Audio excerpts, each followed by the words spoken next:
Welcome to a sprawling 50-acre Oxfordshire gravel pit.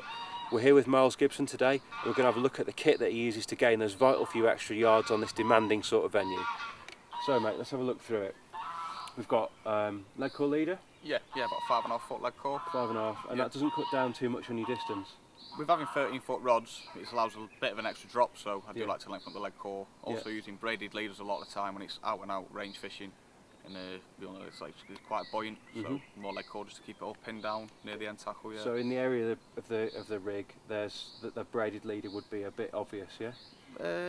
At times you get takes if they're having it, I'm sure, but it's just nice to get everything as good as it can be. So yeah, we're sort of playing the percentage game there. Yeah. Yeah. Okay, and we've got a standard lead clip. Nothing too tricky there. So just pull back the tail rubber, and you can see that you've cut back the arm there, mate. Yeah, and I would take about half of that little ribbit bit off.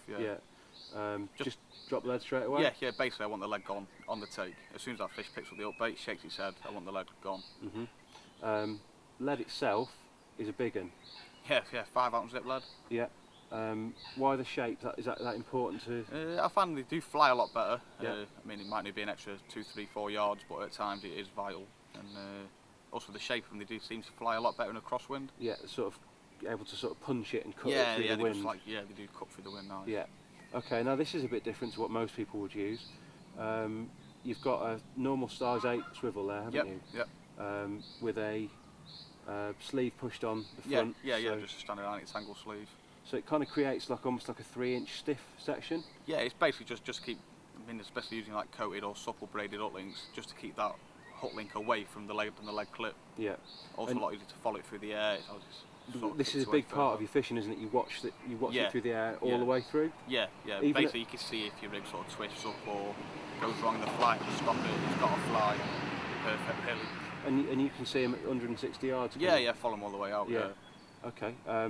So moving down the link, we've got some 20-pound end trap in green with a little bit of putty just to pin that down.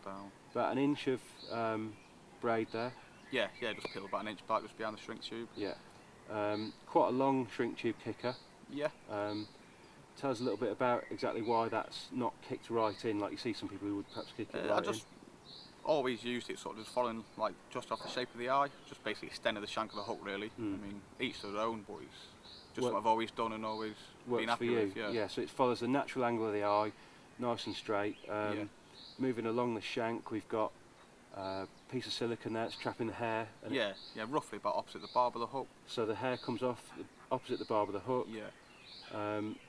Little bit of shot underneath the pop-up. Tell us about the way the pop-up arrangement sits and why that all works together.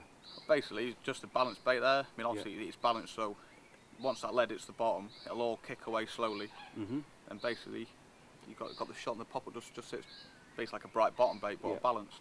Now, tell us about how the silicone on the shank enables that to sit flat. Right. If you push, you see quite a lot of people fishing. I do fish my bottom baits like that, but with quite a long hair. Yeah. But on this sort of setup, you do it like that quite often. If you balance your rigs, you'll see how the hook will sit up. Yeah.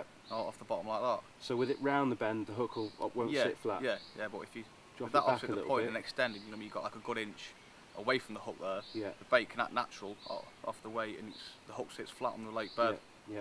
A little wafter bait there. Okay. And that's a little homemade wafter that you use. Yeah. Okay. Well. And you use this for what percentage are you fishing on these sort of waters? Well, quite often you are fishing out at range. Yeah. Like I say, if you're fishing out at range, that's the setup I use. I mean, maybe it might be a small pop-up on there or a little hinge stiff link. But in effect, take out the hook end, all this remains pretty much the same for most of your fishing? Yeah, that's all I use really, unless it's sort of wrap-overs in the edge. It's always been like the leg clip setup. Okay, well Miles has certainly had a load of impressive big fish on this setup, so if you're looking for those vital few extra yards, then check this one out.